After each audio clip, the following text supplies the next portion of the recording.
September, make some noise. September, are you in the building? What? If you are born in September, stand up, stand up. Amolaru, yeah, okay now. Amolaru, okay, okay, okay. Amolaru,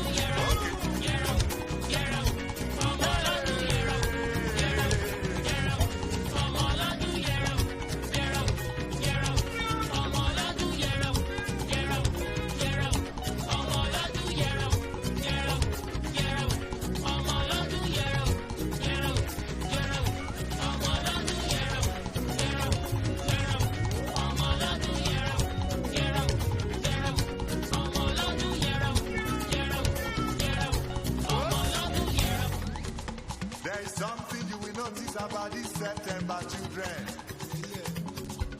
They cannot be stressed.